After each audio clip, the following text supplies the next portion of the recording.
PM Chandrababu Naidu is speaking. Let's watch in live.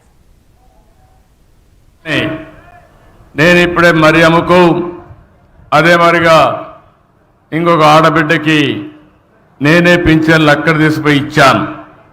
అంటే పింఛన్కి ఇంటికి రమ్మనొచ్చు కానీ రమ్మంటే ఒకరోజు కూలిపోతుంది కాబట్టి వాళ్ళ పింఛన్ నరేగా సైట్లో ఇస్తున్నామంటే అది ఈ ప్రభుత్వానికి ఉండే చిత్తశుద్ధి.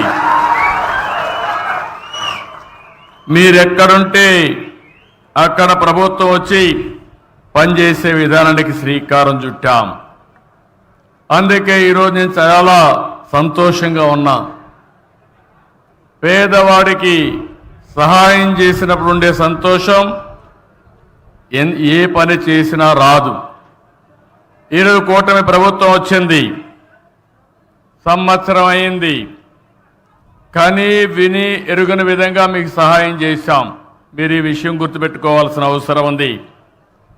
నేను ఆ రోజు ఒక మాట చెప్పాను.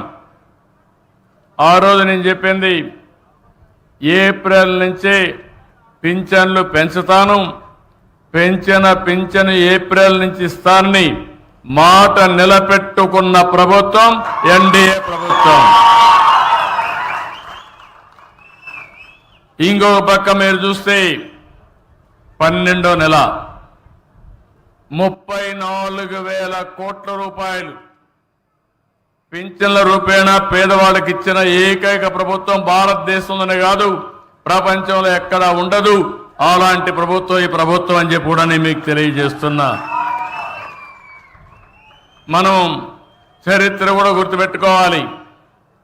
పేదవాడి కోసం పింఛను పెట్టింది నందమూరి తారక రామారావు గారు 30 రూపాయలు.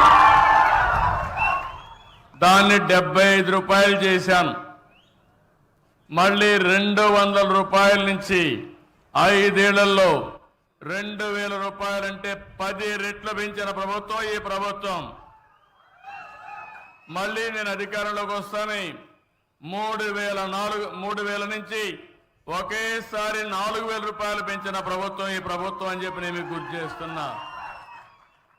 ఒక వృద్ధులకు వితంతువులకే కాదు, ఈరోజు మీరు చూస్తే దివ్యాంగులకి ఒకప్పుడు 5,500 ఉంటే 3,000 చేశాను. 3,000 నుంచి ఇప్పుడు మీరు చూస్తే 6,000 చేశాను. అంటే 500 నుంచి 6,000 రూపాయలు పెంచిన ఏకైక ప్రభుత్వం ఈ ఎన్డీఏ ప్రభుత్వాన్ని మరొక్కసారి విజ్ఞప్తి చేస్తున్నా.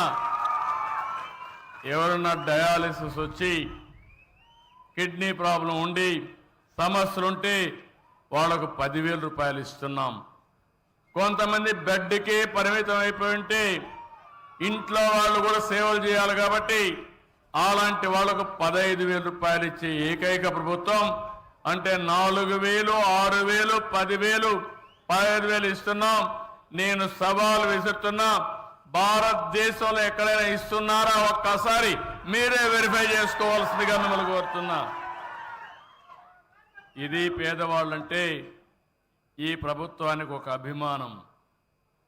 అందుకనే ఈరోజు మనం చూసినప్పుడు ఇలాంటి ప్రభుత్వం, ఇంకో పక్క మీరు చూసినప్పుడు నేను ఒకే మాట చెప్పాను.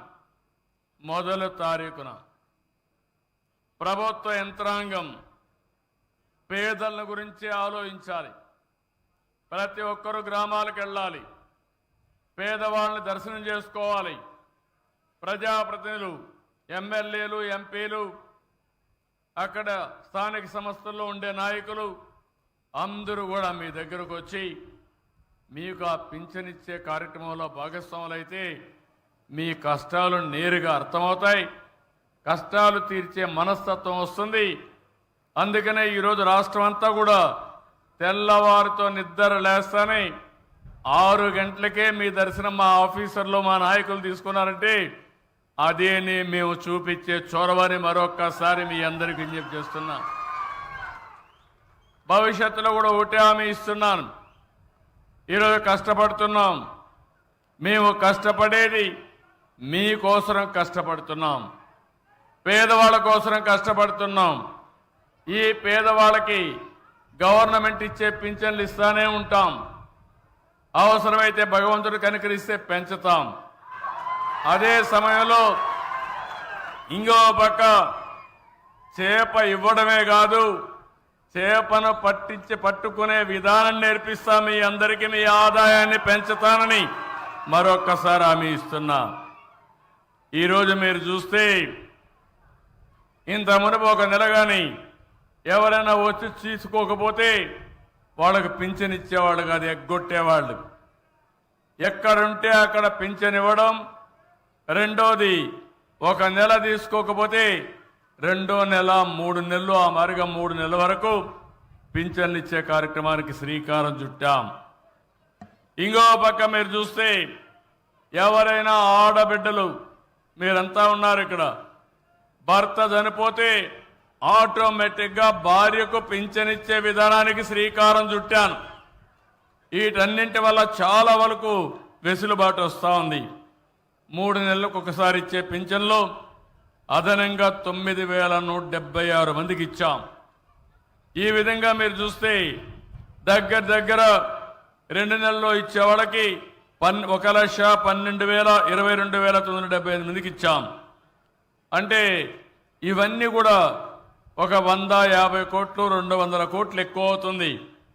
200 కోట్లు ఎక్కువైనా పర్వాలేదు. ఏ పేదవాడు ఈ రాష్ట్రంలో ఇబ్బంది